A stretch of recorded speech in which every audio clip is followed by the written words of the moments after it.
யூடியூப்ல ஒரு வீடியோ ஒன்று பார்த்தேன். அதில் ஒரு ஃபாரினர் ஒருத்தர், அவர் வந்து ஒரு பொண்ணா இருந்து பையனா மாறின ஒருத்தர். ஸோ அந்த டிரான்ஸ்ஃபர்மேஷன் வீடியோ ஒரு 3 மினிட் வீடியோ தான் அது.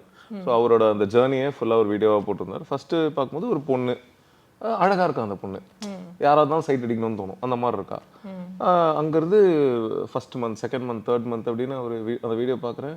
6வது மாசத்துல ஒரு குரல் கொஞ்சம் கொஞ்சமாக மாறுது, அப்படியே மாறுது. முடிஞ்சு 3 வருஷம் கழிச்சு இப்போ இதுதான் என்னோட ஃபைனல், இப்போ இப்படி தான் இருக்கேன் அப்படின்னு போட்டால் பையனா இருக்காரு.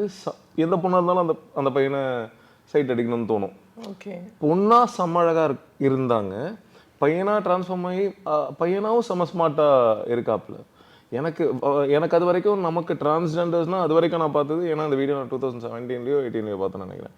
அது வரைக்கும் நம்ம ஊர்ல பார்த்த வரைக்கும் ஒரு ஆண் பெண்ணா கிராஸ் ட்ரெஸ்ஸிங் பண்ணி அதை தான் பார்த்துருக்கேன். ஸோ இப்படி ஒன்று இருக்குன்றதே எனக்கு பயங்கர ஷாக்கிங்காக இருந்தது. அண்ட் இது பயங்கர எனக்கு எக்ஸைட்டிங்காகவும் இருந்தது, ஆச்சரியமாக இருந்தது. இதை வச்சு ஒன்று பண்ணணும் அப்படின்னு தோணுச்சு.